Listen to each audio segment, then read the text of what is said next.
We're in the open.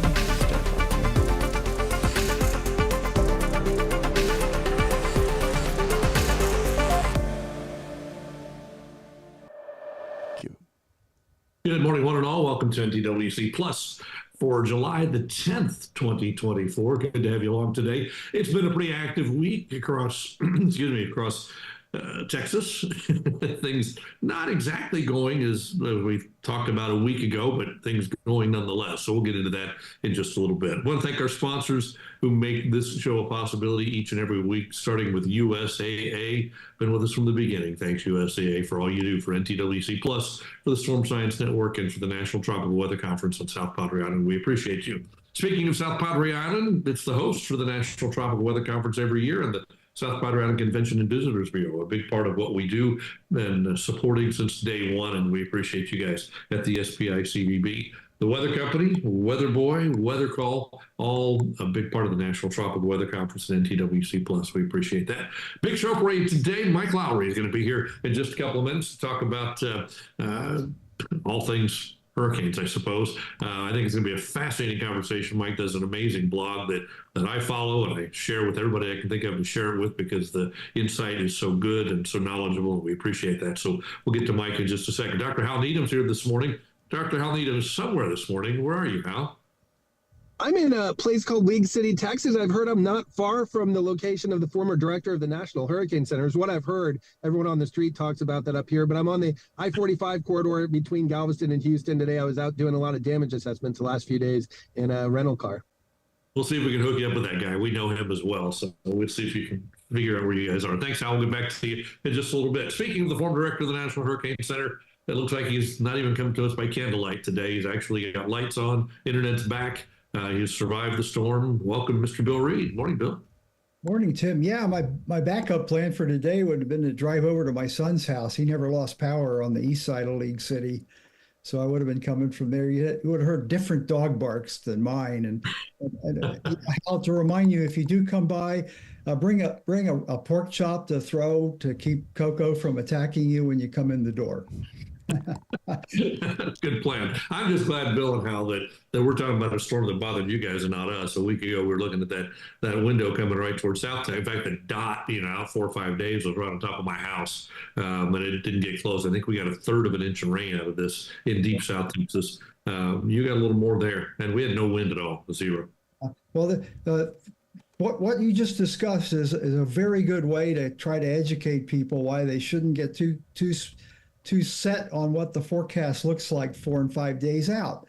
Not that much change in the angular track of the storm at 5 days out to make a huge difference on who actually gets impacted. I really don't get serious about it till about 72 hours out, and I get into the particulars at 24 when I'm really trying to nail it down, because as we saw, it changed it. And on that point, I'll do a little review of what happened, and then what's coming up next. Let's see. So take it away, Bill. Tropical update and go from there. Good morning, everybody. All right. Our guest from last week provided us with this wonderful, he does this with every landfalling storm where there's radar coverage, where you can see the whole history of the storm when it gets within range of radar. And specifically to focus on when it comes into the very end there, when it makes landfall. The last 36 hours, the focus was on the Matagorda Bay area, and that proved to be the case. The big question were we going to develop enough of an eye to generate the rapid intensification that the environment suggested was possible? And there it was right at the end there, popped out a nice eye, and it kept roaring right across the area, and the whole metropolitan area was a beneficiary of the eastern semicircle, right front, right rear quadrants of a still very strong storm that came across the area. And I haven't really been able to review much data because I just got power back and internet was flaky until this morning. So I don't know the particulars on the data. We'll wait till the reports come out on that anyway. The tornadoes became the next feature of Beryl as it went through East Texas and Louisiana and Arkansas. A lot of warnings there. see if I got the next one right here. And of course, the rainfall. This is from the MRMS NSSL site. It only goes back 3 days, so it's actually there was some precursor rain that would have occurred before this. I ended up with 7.4 inches total for the event. About 5 inches fell during the landfall and the core of the storm coming across. And the heaviest rain was in the 8 to 10 inches range right along the path of the storm. 5 to 8 inches were common in further East Texas. So I think it a little bit overachieved on what the QPF was, but as they say very carefully in there, you're in a tropical event, you're always going to see isolated totals higher than these kind of averages. And then the footprint of Beryl, you can see how it went up into the Midwest and heads off into the Northeast at that point. Tornado reports, the warnings were in the 100 something, but the reports actually from 2 days ago, looks like there was 14, one down, one that Tim reported from his bar, and then all these up here in East Texas into Arkansas. And then yesterday, Tim's relatives and their family and members up in Indiana were chased by the severe weather of the now extratropical part of Beryl. But so far, we only have three reports of tornadoes in the Beryl aspect there. The big story has really been the power outages. The map I usually use has been woefully deficient. This morning, it only showed data in Harris County where there's over 3 million people. It showed 4,000 out of 4,000 customers, 2,000 without power. So I'm not using that. This site taps into and they never had Fort Bend County in there, but this will give you an idea. Hal was saying many people are still without power, and that's absolutely true. Almost half of my neighbors in Galveston County do not have power. Harris County, out of 2 million and change customers, there's still 42% they're working on. Fort Bend, that never got in the national site there that I usually use, is still in more than 50%, as is the counties where the landfall actually occurred. So where's Beryl today? This is very extratropical looking. The low's spinning up here in Michigan. If it was a winter storm, my European friends would call this the appearance. This is the stinger part. That's where they look for strong winds in an extratropical storm, and it may not be far out. It's going to exit very fast off to the east-northeast during the day today. Cold front is tied up with it down through here, and the associated weather is more frontal looking, but it's going to be impactful. The forecast of rainfall for down here on the Gulf Coast, 2 to 4 inches, is a nuisance rain, but up over the rocky terrain of upstate New York and northern New England, it's coming in at the rainfall rates of a tropical rain. It causes severe flash flooding. I was working at the Hurricane Center when Irene went in and caused record flooding with 5 to 8 inches of rain up over Vermont in there. So I know this is going to be a tough day for them. And there's still the moderate risk of flash flooding is a sheer indicator of the interest we all have in that. SPC is still plugging the tornadoes as the primary risk out of Beryl, and again, where the nose of that storm goes across upstate New York into New England is the highest risk area, and another risk of high winds down through Pennsylvania, Maryland, and extreme northern Virginia. Elsewhere, there's an area of disturbed weather off the East Coast that NHC put a 10% yellow thing around it up there, but I think the main impact of that is it'll come north with this advancing shortwave into the mid-Atlantic and enhance the rain. Actually, a fairly decent tropical wave in the southern Gulf. It's moving rather quickly off to the west, and it'll bring more rain to eastern New Mexico. They haven't updated their drought monitor. They were in severe drought as of the 1st of June. Now 3 systems have brought big rains to there. And if that gets updated, I think the drought area will be gone from that. And it's good because they're literally we're in crisis mode on on water supply from reservoirs. Yeah, there is the area off the East Coast. Not going to worry about that much. And this is leading into our guest. He has these great graphics he produces. I'm going to talk a little bit about the El Nino aspect, but the sea surface temperatures have been cooling somewhat, but it's still at record levels across the entire main development region and off the East Coast. So, and even though it's more or less normal in the Gulf in the wake of Beryl, that's still quite warm water in there, as it should be. It's coming into the middle of July, so the sea surface condition is still ripe for severe an extreme season. And I didn't even know this till I saw your blog, Michael, because I was offline. But quietly behind the scenes, our Dr. Phil has jacked his numbers up for the season as a whole, probably in large part because we had early season activity, maybe a little more than he expected before. But all systems are go. The El Nino aspect, we have this is off Tropical Tidbits. It monitors the region they use for to determine what we're in. And we dropped into neutral by early May, and we've stayed there. All their models were forecasting a rather steady decline towards a La Nina by now. And got to stop this for a minute and try the other one real quickly here. I used to think we worry more about La Nina, but as we'll be talking about, it's not necessarily the case. We love El Nino over here in Texas. Not much has happened since 1950 during El Nino years.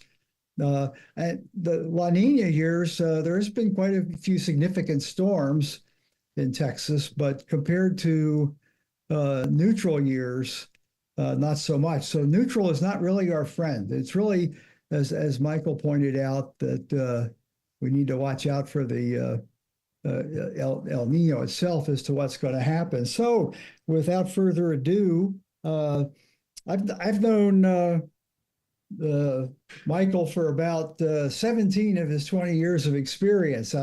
He worked with Jamie Rome in our storm surge unit as a contractor to the center back in the day. He's also worked for Florida's Division of Emergency Management, the Department of Defense, the Weather Channel, and now he's landed as hurricane specialist for WPLG in Miami. And I think your background speaks highly of what you can bring to the table for viewers down in South Florida. So welcome to our show, Michael.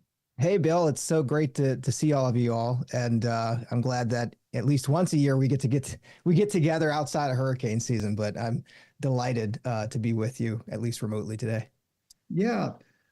Maybe for starters, you could describe for us what exactly it is you do for KPLG and Sure. WPLG. I keep thinking the K thing over here. It's okay. Yeah.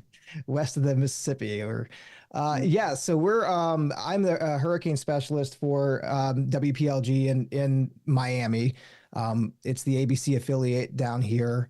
And I serve on air every day and more frequently when there are hurricane threats to give our viewers an update on what's going on across the tropics and what sort of threats there may be to South Florida. So I kind of oversee our hurricane coverage and work hand in hand with chief meteorologist at the station, who's Betty Davis, and the team that we have, which is the largest team of meteorologists in South Florida. In addition to the on-air responsibilities, some of you may see I put out a daily newsletter, and I try to maintain an online presence in terms of our updates and making sure that the latest information is getting to our viewers both digitally and through traditional broadcast media as well. So it's a busy role during hurricane season, but you have to, and you've done this, Bill, so you have to love it to do it, and I really do love it. Oh yeah, I could have had a job out west when I was in the weather service, and I took a look at their climatology, and I said, too boring. Houston, not boring. I don't know how you are. I don't sleep regardless during hurricane season. My wife says that when there's a storm out there, she's like, you just don't sleep. You're up at all hours. And it's true. I don't know, something in me. Yeah. When I had the full-time job, I would go to, I like to sleep. I sleep very easily. I would, right after the evening updated advisory, yeah, I kind of knew what was coming up anyway because I was following it. But as soon as that came out, anyone I had to notify on it, I did. I'd go to sleep, but I'd get up in time for the pre-dawn. I think that's the most important forecast that goes out. Is the one that goes out before people get up so they can plan their day. So I definitely got up before, so I'd be up to speed once all hell broke loose in the office. Oh yeah, no, I remember when I was at the Hurricane Center with you at very early mornings, you were always there quite early. So Thank goodness I'm a morning person, so I really hadn't changed. I still wake up early, but now if it ain't affecting me, I'm in bed at 9 o'clock when there's a storm out there, so they'll be well rested to look at it again the next day. see, that's a smart thing. I burn the candles at both ends. So I'm not a morning person, but I have two kids under the age of 5, and they are morning like most kids are morning. So I'm up quite early. Especially like you said, I like to get my updates and my newsletter out as early as I can, with the latest information out usually after 8 a.m. Eastern time, just so I can get the update from the Hurricane Center in from their outlook. But so I'm usually going at 5 a.m. at least in terms of start writing and start analyzing and kind of seeing what's going on. Yeah. So you don't have any intentional plan to try to pace yourself through what's going to be a nightmare next 3 months, huh? I need to. No, I definitely need to. I'm working on that. That's definitely an important thing. I was actually talking to you. I know you all have Phil Klotzbach on here quite a bit. He and I were messaging back and forth yesterday or day before, and he was telling me how wiped he is. And I said, it's July. We shouldn't be this tired for July. But it's not going to get any slower. That's for sure. Yeah. How do you feel people in South Florida are taking this forecast of the season? Are they taking it seriously? You've had a lot of activity over the last decade or so. I think so. I love the South Florida market because I find that there's just generally a lot of interest in hurricanes in South Florida, as I'm sure there is in Houston, Galveston. Folks take they take most seasons pretty seriously. The one thing that's interesting to me is how long it's been since South Florida has been impacted by, you live down there for a long while, is how long it's been since they've been impacted by really significant hurricane winds. And you have to go back 2005, Wilma was the last time, and that was gusting to Category 2, which are significant winds to the urban corridor of Miami and Fort Lauderdale, but they're not Category 3, Category 4 sustained winds. And it's just been such a long time. You look at the history of the hurricanes in South Florida in the late 40s, the 50s, and Hurricane King in 51. Those were big time hurricanes. And as much as people can be prepared, they are, but I think it'll be a rude awakening when we do have the sort of the next big hurricane in Miami. Yeah, like here, it's a changeable population. You have a lot of people moving in and moving out. I'm guessing since between Hurricane Ike and Harvey, there was something like 1 million new people in Houston. That if you haven't been through one, it's still somewhat of an unknown. I think for most people, unless they come from a place with a lot of hurricanes.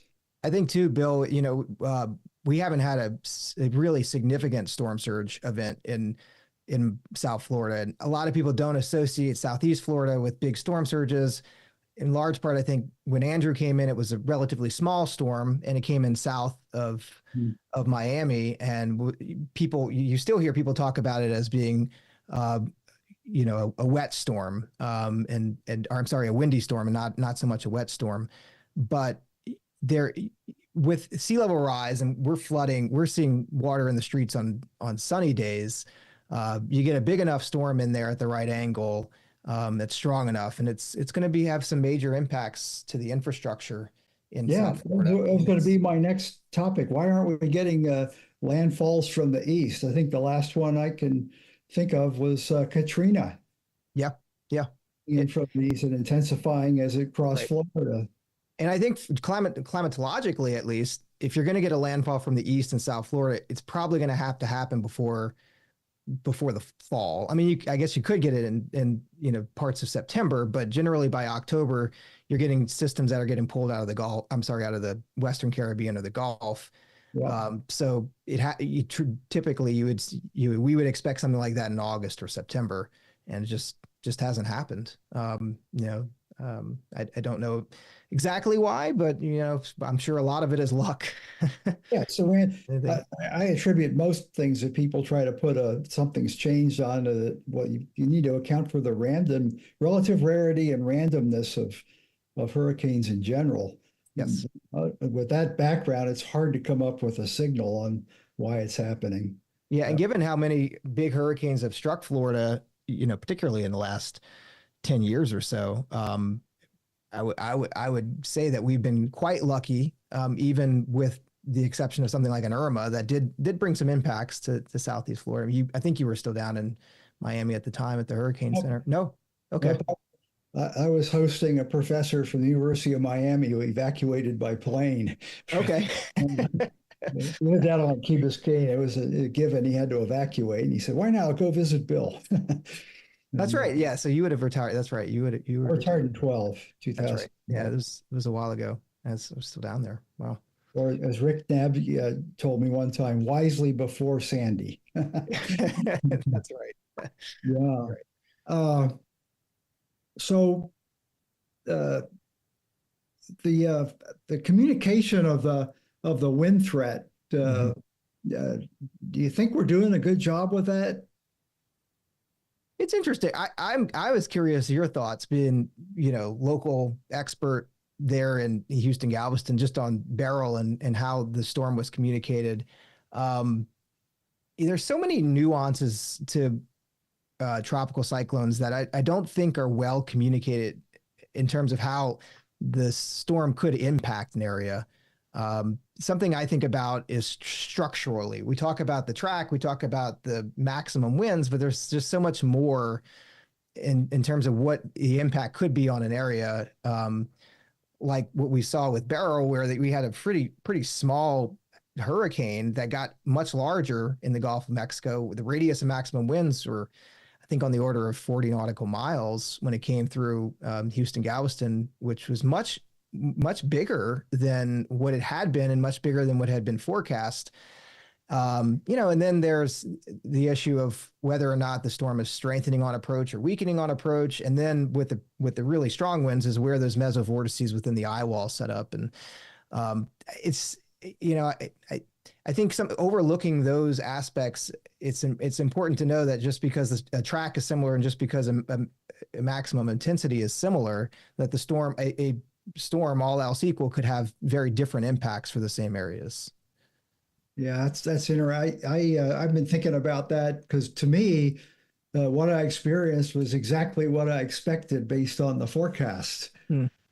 It's forecast to reach Category 1 at landfall, 80 mile an hour max wind. It was probably a little higher than that, but my thoughts were, well, that usually translates 20 miles inland, strong tropical storm with higher gusts at the house. So we should be okay. No real problems there. And the power will go out. And that's pretty close to what happened. Other than some power poles snapped and some weaker, older structures with a little damage, there wasn't much damage per se. The big damage is the power outage and that impact. And I thought the media here was telling everybody that when these come in, you're going to be without power, some of you, for weeks. And then everybody's talking with surprise about their power being out. Yeah. We need to do different to get that out.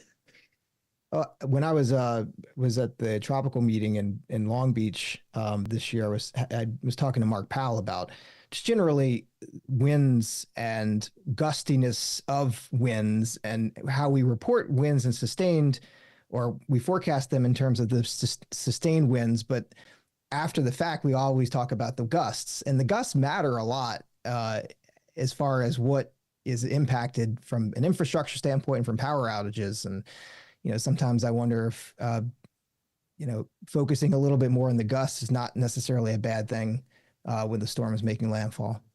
It's exactly what I said.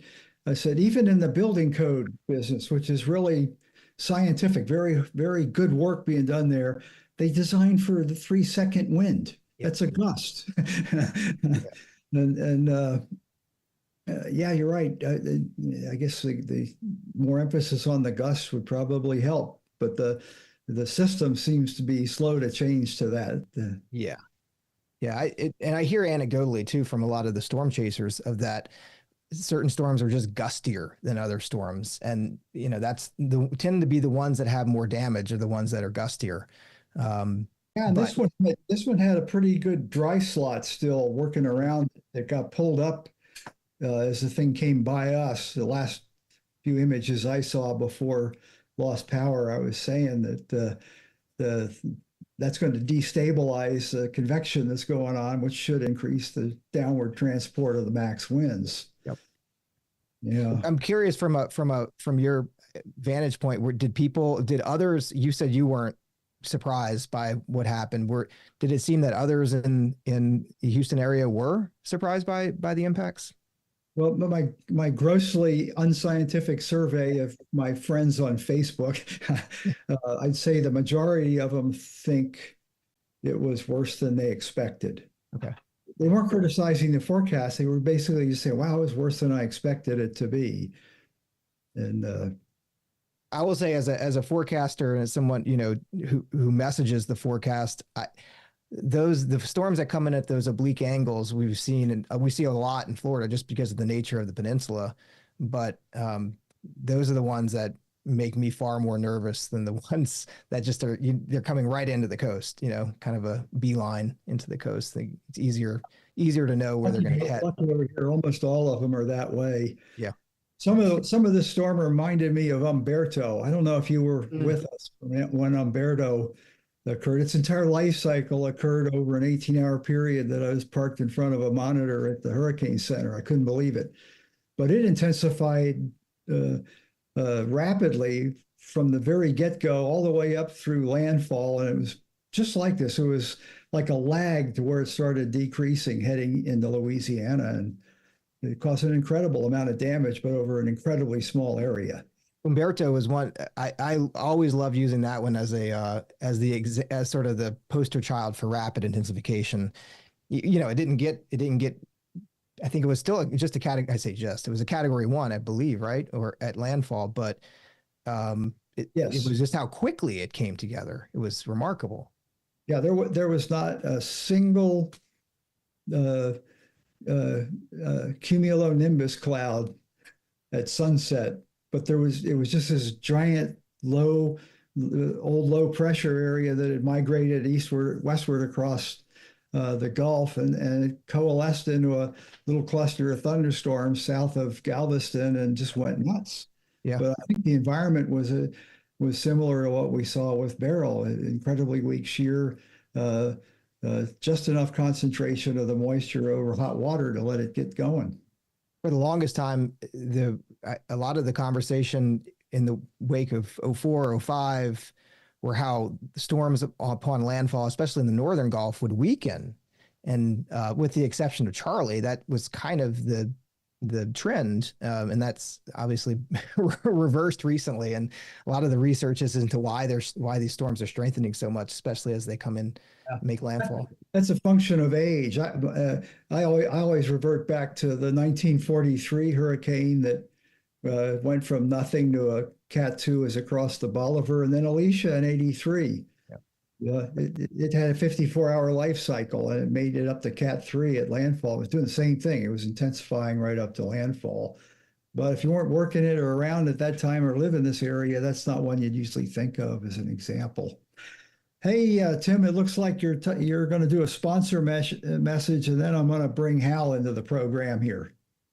Absolutely. I hate to interrupt good conversations like this, but we do want to thank our sponsor, USAA, South Padre Island Convention and Visitors Bureau, the Weather Company, Weather Boy, and Weather Call, all folks that make these a possibility. We wouldn't be here without them. So if you've got any contact with those folks, please tell them thank you for being part of this, because we couldn't do it without them, and a really important part of what we do, not only on these meetings weekly, every Wednesday at 10 a.m. Central Time, but at the National Tropical Weather Conference in person on South Padre Island every year in the month of April. By the way, speaking of that, Alex, you have a picture we can show?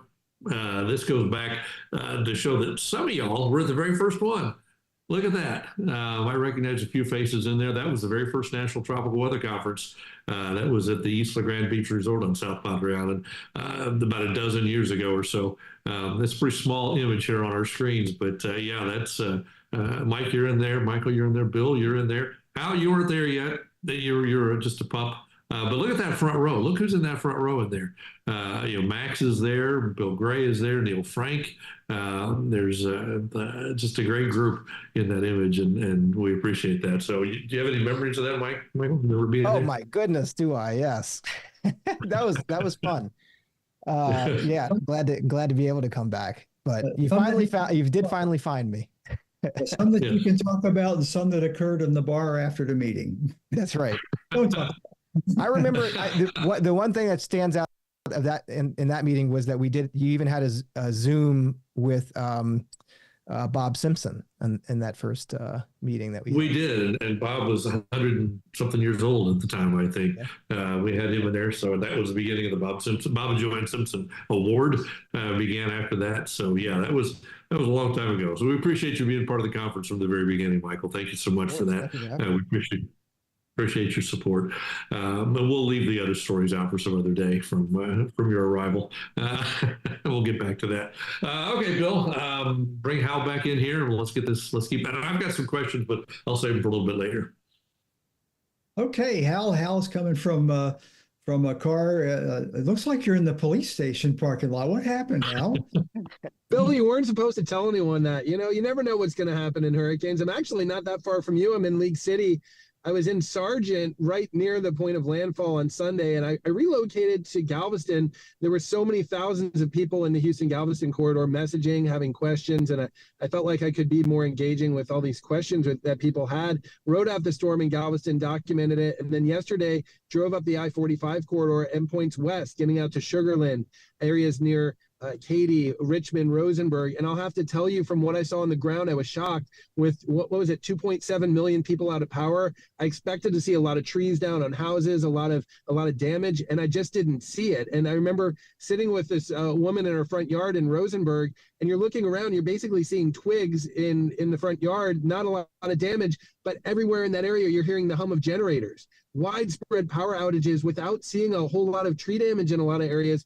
I think a lot of people were shocked on the ground. The impact of it from the power perspective is really what I think surprised a lot of people. And still to this day, I think a lot of people are wondering, how do we lose this much power in the Houston metro area when maybe we're not seeing as many tree falls as you would expect to see this kind of power outage? Yeah, that the worst damage I saw, I forgot about this, was the huge billboard for the Pontiac dealership in I don't know what it is anymore, the car dealership in Dickinson. That thing came down. And that usually takes pretty good winds. They catch a lot of wind, but it broke. It didn't fall. It snapped it off at its base. But I'm like you. I didn't see that in most of our neighborhoods. The largest limbs I see broken are about 3 inches in diameter. Bill, I wanted to mention too, I mean, a lot of our friends and neighbors are not quite out of the woods yet. We're used to these storms more hitting in late August and September when it's still hot, but the sun angles are lower. This is early July. I'm really concerned about heat exhaustion for the people that do not have power. I know some communities are setting up cooling stations. If you don't have that, I've been seeing a lot of good information online about staying hydrated, especially with water, maybe taking a cold shower midday, just watching signs if you start getting headaches or any signs of heat-related illness. I think that could still be a problem. And the challenge with that is the people that need it the most have no electricity, cell phone, or internet. I was surprised at how the cell service completely collapsed. I had zero most of Tuesday and most of yesterday, text only. The infrastructure, big issue there. We haven't talked about is your area of expertise. So what did you think about, I haven't, other than Galveston Bay, I haven't seen any data on storm surge. In the Bay, it looks like the 4 to 6 max surge verifies quite well, but I haven't seen anything near where the eye went in. Yeah, I even drove down to the west end of Galveston. It seems like the floodwater levels were several inches higher than Alberta. That was pretty well forecast. And for impacts there, when you get to Jamaica Beach, Sea Isle, these areas in the western part of Galveston Bay, the water was generally maybe 2 to 3 feet over the land at the most, but flowing underneath those elevated houses. From what we've seen, it seems like getting down to Surfside and some other areas, the surge may have been a little bit higher than that and more impactful. Okay. So yeah, I also wanted to mention something else. It's interesting. We always talk about how every storm's different, and with Alberta, like in Galveston, the water level was about 4 feet 4 inches on the tide gauge, but there wasn't a lot of rain.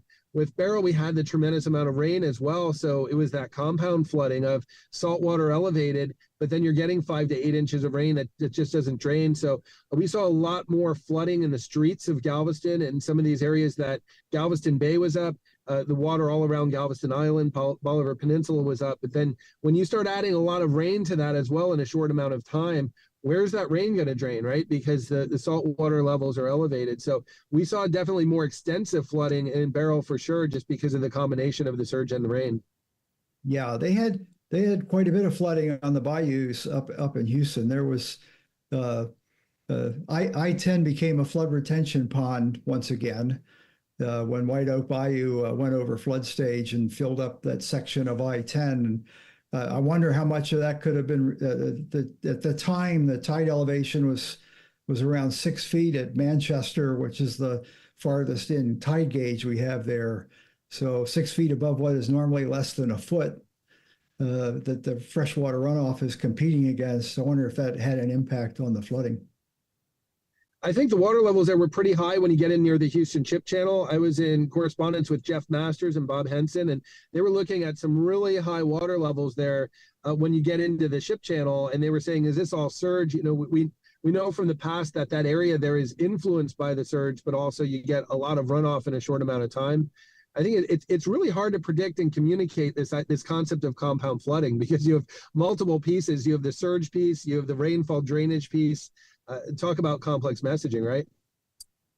Yeah, the NOS port system has great data that goes up the bay on the west side there, starting with the Galveston Pier 21, and then Eagle Point, Morgan's Point, and then Manchester up the end of the Ship Channel, and you could follow that. It's just like it's supposed to. It gets progressively higher as the water piles up, and I'm kind of thinking that there may have been a combination of runoff and that at a high point, but I think it was mostly surge.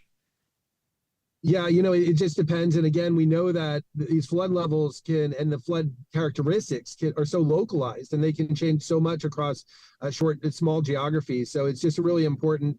We can't generalize too much, right? It's location by location and looking at those characteristics. Hey, Bill and Michael, I wanted to circle back before I forget to the conversation we're having about wind fields and misunderstanding for both of you guys. What really reinforced in this storm was so many people, it seems like they think of hurricanes as points. So many people are saying, where is this going to hit? They're looking for the name of a town, they're looking for a zip code, and just this concept that these hurricanes are very broad wind fields. Hundreds of miles of coastline can experience coastal flooding. Just the widespread, broad nature of the impacts. I've been seeing that, and it was reinforced in this storm. I mean, how do you guys, both for Bill and Michael, how do you guys communicate that even though we show the tracks, we talk about the cone, which is potential eye positions, how do we transition to talk about these broad impacts that can go well outside the eye, and that hundreds of miles, square miles can be affected, not just points and track lines? No, let Michael answer first, since he's actively involved in the communication business these days. Oh, it's a good question, Hal, and it's not like I have the right answer, but something I think a lot about. I will say in past years, over the years as I've been in particularly in broadcasting, is people want to know, is the storm going to be like this storm or that storm? And I really, as best as I can, I avoid comparisons of storms because it automatically sends people back to what that storm did, and it never is the same as what that storm did. The storms are they're all just so different and so unique. One of the things I tend to lean on, kind of look for something that would just sort of make a storm more distinct, is I talk about the structure and the size of the storm, as I kind of alluded to. As you know, with storm surge in particular, I spent a lot of time looking at what is the RMW, what's the radius of maximum winds for the storm, because it tells you a lot about just what a storm is like. So when I'm looking at reconnaissance data, I'm as much looking at the RMW as I am the wind, and just interested to see how is the storm evolving, what is it looking like as it gets closer to the coast. And so I tend to focus more on that than what the maximum winds are. Not that that's part of the story, but kind of giving viewers a better sense of what the storm is, and how it's different from maybe previous storms, rather than trying to find a comparison or an analog. I think the analogs just kind of get us in trouble a little bit. That's interesting. It says I only deal with it in the social media world for the most part now, and with a relatively small audience, if you will. The questions I get is, what's going to happen at Tiki Island? That's one of my friends lives there. And so I can personalize. I can basically say, here's what I think would happen at your location. I think that's the ultimate goal. With various AI applications and the ability to transmit that kind of information, to where someone can basically click on their house on a graphic, and up will come some kind of a way to get across, here's what we're expecting at your place, be it in ranges, probabilities. I'm not the expert on how best to do that, but until you can personalize the impact, the general way we put out things on storms tends to lose people. It's interesting too, Bill, as I truly don't know where most people get their weather information nowadays. It's so disjointed, and there's information everywhere, from YouTube to Facebook to every new platform of social media. And it's very, very hard, when you're sort of immersed in this, and I'm following this hurricane for 2 weeks, I've gotten to know the hurricane. People are coming in laterally, and for the first time looking at it 24 hours before it hits. And I have to remind myself that they don't know what I know about the history of the storm, and so helping to reset viewers on where this came from, what it is, how unusual, what's unique, that sort of thing. Yeah, that was exactly the way I looked at preparedness when I used to do that. You got to treat each audience as if this is the first time they've heard a damn thing about it, and that way you come through pretty clear on that. And yeah, I don't know what I think. Most people still turn to their favorite TV station when the event starts to get dicey and mean it's going to affect them. They have a trusted source through that, and they probably also have a couple of favorite applications they look at on the web. So it's kind of a mix of that. But I'll say I have been over to Fort Myers area handful of times since Ian, and I went there right after the storm. I mean, within a month, and I was floored by how many officials I talked to there. Emergency response officials and first responders who told me that I asked them, where do you get your information? And Bill, to your point, is a lot of them said the local broadcast meteorologists. But a lot of them also said they had a favorite storm chaser that they tuned into on YouTube to get information about the hurricane. People that I hadn't even heard of, the storm chasers. It just sort of opened my eyes to, wow, there's a whole world out there that even I'm unaware exists. Let me jump in here, guys, because I get the question, how, given the uncertainty of where things are going to go, as we talked earlier, the center point is probably the least likely place of where it's going to be. But people are seeing that center point and they're saying, so what's going to happen in my zip code? What's going to happen at my house? When you try to express what that is, think, let's talk impacts. How far in the future can you talk impacts realistically? Because they want to know, what's going to happen in my zip code. How soon can you start doing that? Because every time we went on television with this storm, in South Texas, everything was prefaced with based on the current forecast. And it could be anywhere in this cone, kind of thing. It being the center point could be anywhere in this cone, but the impacts right now look like this. But how soon can you start saying the impacts right now look like this? Because, before Beryl reached the Yucatan Peninsula, impacts look significant where I live and nothing where Bill lives. And that turned out to not be the case at all, of course. So how soon can you really start talking impacts? Well, it kind of depends on the storm, right? Yeah, and how it's behaving. But you gotta. That's why I'm more interested in ranges or probabilities than specifics, because, like you said, it's on the Yucatan. Maybe it's only 2 days away from landfall, but relatively small changes in the storm will be major changes in the impact. So you can't be. You can be specific if you couch it and if it were to go exactly here kind of thing as forecast, but then you have the fear that people will lock into that, especially if it tells them they don't have to worry about it. Yeah, right. You can't express that uncertainty enough, I think. I don't know. I don't think you can express the uncertainty significantly enough. I don't know.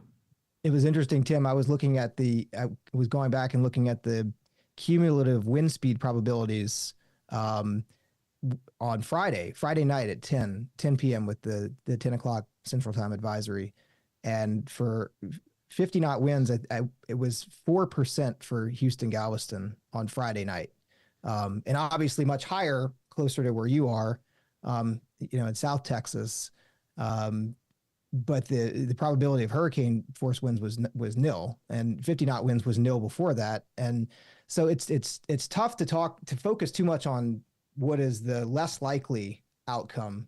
And so, but you don't want to forget about that's a possibility. I mean, we always knew that it was a possibility. It could go, particularly with the trends going farther up the coast, but it's hard because at that point, going into the weekend with an impact on Monday, I always think of the stories I've heard from folks that were in Miami with Andrew, and coming in on a weekend, people went to bed on Friday. It was a tropical storm, and then woke up on Monday with a Category 5 hurricane making landfall. And, so you don't want people to tune out going into the weekend, I guess is the point. But how do you do that? Talk about impacts. It's tough. It's very tough. Guys, on this storm, I noticed more engagement for me because I'm in the Houston Galveston area probably than anyone before. And what I noticed with this that really stood out is that people love when we take time to educate, like just looking at that satellite loop post Yucatan Peninsula and just seeing such a disorganized storm and saying we don't exactly know where the eye and where the core is going to set up, and just explaining the complexities, right, of the uncertainty that comes in when a big storm is moving off a landmass. And just, I think people got that. They were like, okay, this looks very different than it did 3 days ago, right, where we had that clear eye and a very clear track. And then all of a sudden, I think they understood a little bit more why there's a range of possibilities, and we don't know exactly where this is going, but there was a reason to it. And I noticed a lot of people had really good questions, like, trying to understand, when will we see that eye form? When will we see a core in a center of circulation? And I noticed like people were really interested to be educated and understand, there's sometimes that you have more uncertainty than others, and there are reasons why. Interesting. Yeah, I like that approach. And different people have different, some people just want to give me the facts and get out of my way, and others really want to learn something about it. I got educated too. I was texting with Phil Klotzbach during that time, and he started going into, Dr. Bill Gray said when you're moving off a landmass, he just didn't like when these storms interact with landmasses. And he said, Bill Gray always says it opens up a can of worms when you're dealing with landmasses, and then we saw that, right? I mean, nobody knew exactly where this new core is going to set up. And then, people understand, if you don't know where the core is going to set up, how can you accurately forecast a landfall position. I just thought there was a lot of back and forth and really good questions, I thought. And as things started to focus in, then I think people really got the concept of why there was a lot of uncertainty this time. You're always threading a needle to some degree. I remember looking at it. I don't know if it was Sunday morning. I was looking at it, and that as large as it was, as disorganized as it was, you go, this is probably not going to rapidly strengthen today. But you be careful. You don't want to say that too loudly because, I mean, we've seen stranger things happen, and you don't want people to be lulled into complacency. So, I kind of sometimes in situations where you have a landfall, I kind of scale back a little bit on saying, well, this is a lot weaker than what we anticipated, because people sort of think, okay, well, this is a nothing burger for us. So yeah, well, my tenure there at the Hurricane Center, the two examples of land interaction and the follow-on in the Gulf, Gustav, it was right at the cusp of Cat 5 when it went across western Cuba. And the anticipation was that it would reorganize and become a Cat 4 again. And it never could consolidate a tight eye. And then there was Ike that also messed with Cuba. Reformed an eye, but it was like 50 miles across as it came off of Cuba, and it never tightened up again, even though we were concerned that it might. The conditions were good for that. So it is a challenge. I mean, it's not a given that that whole intensification business is still a work in progress on improving our skill. Hey, Michael and Bill, for both of you guys, when storms move off a landmass like Cuba or the Yucatan, will we often see, from a meteorological perspective, will we often see that wind field become much more broad as it gets out there in the Gulf? Sometimes. I mean, a flip side of coming off Cuba was Charlie. We didn't think it would really intensify rapidly, and it went nuts before it reached Florida. So there's something going on in probably the internal dynamics in the core there that make a difference on those. I thought something that's been interesting lately. I've been interested in, because I like I'm just generally interested in wind fields. Is that there has been some movement on verifying wind radii forecasts from the Hurricane Center, and they've shown that they actually have some decent skill in forecasting the wind radii of hurricanes, largely using a consensus model for wind radii. So that's something we didn't really know until recently, whether or not the wind radii forecasts were any good. But that gives you at least some confidence in looking at the forecast. I wasn't aware of that. 15 years ago, we looked at it, but they didn't have. If you recall, we tried to find data to verify it with. Yep. Yeah, and this was something that John Cangelosi has been doing the last few years, and is using, just only looking at the times where reconnaissance is there, so it sort of provides a extra level of accuracy. Yeah, the ships, I wish they quit getting out of the way of these storms. We'd have better verification data. Except when I'm on a cruise, I want them to get away from it. Hey, do you guys think, and Michael, you can, in Florida, you saw this, with Ian going into the West Coast and having minimal impact on Southeast Florida. We see it here with Beryl going to Houston, having minimal impact here. Does a nearby storm at all educate people in your area? Did Ian educate Miami? Did Beryl educate where I am? Do people come away going, oh, wow, that was bad, I'm glad it didn't hit here? Or are we any smarter because we had a storm go close by? That's a good question, Tim. I do think that the social science research that I've seen shows that near misses can be more dangerous than having long periods without a hurricane, because people feel like, well, they come near us, but they don't hit us, and so there's a little bit of that. I don't know if that's, I would say anecdotally, people were pretty shocked in South Florida by how much damage there was in Fort Myers, especially because a lot of people who live in Southeast Florida have family, have interests on the west side. It's not that far away. So, I would say generally that it was eye-opening for us in South Florida. And when something like that happens, Tim, then the next year or the next few years, you have so many stories about this and how it's affected people's lives, and the stories are what really resonates with people. So there are opportunities that come from this to educate and to remind people of how bad these hurricanes can be. So, as best you can, you try to take the good from them. Yeah, we used to Well, think, I think you're right. Yeah, go ahead, Bill. we used to think that it's sort of a part of that same problem. Say like an Andrew or Katrina or whatever comes in, and you're impacted by it, but you're just outside the core.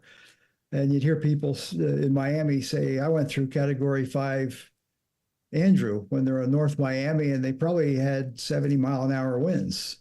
And that's what they register as the impact of that storm. I don't think that's as true as, I think further studies that have been done since then doesn't really confirm that.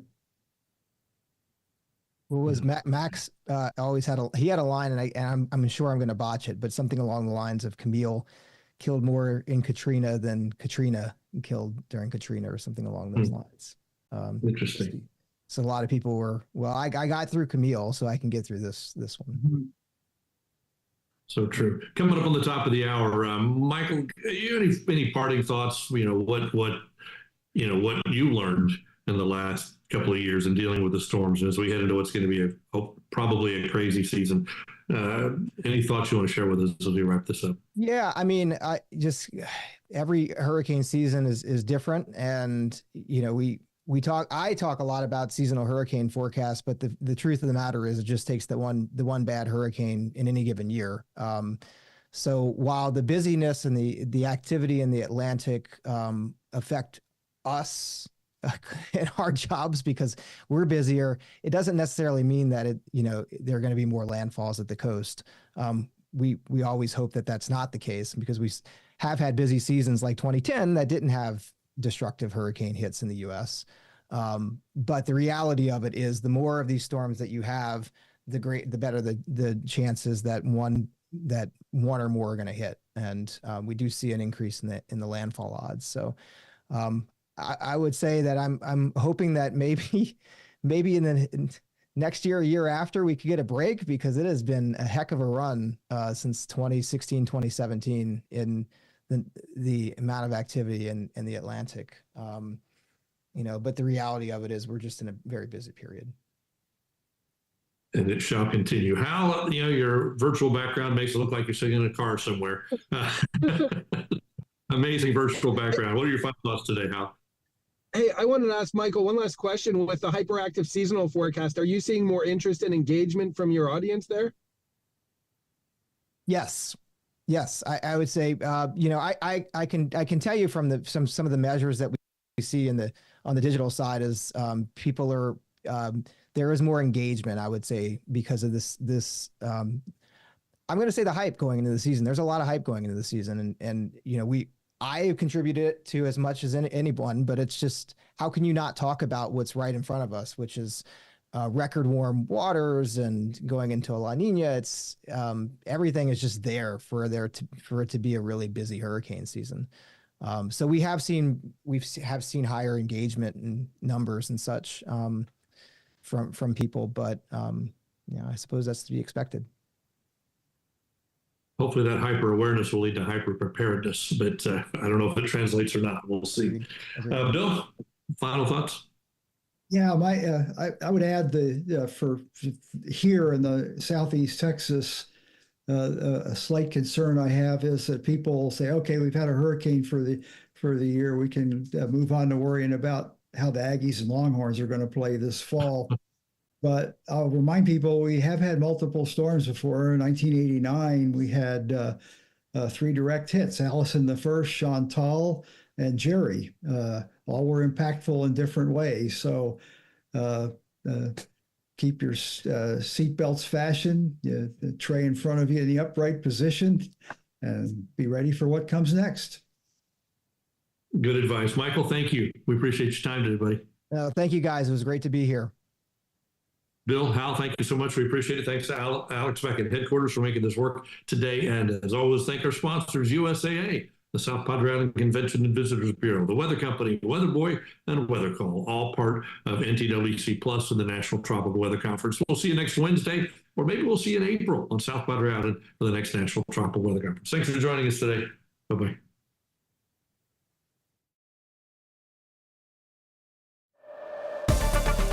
All right, we're in the close. Thanks, Mike. Thank you. Good show. Thank y'all. I appreciate it. It's great being here. Yeah. Good having you. It's always fun. I wish you all the best of luck, as wish us the best of luck. Yes, exactly. Bill, you mentioned, I hate that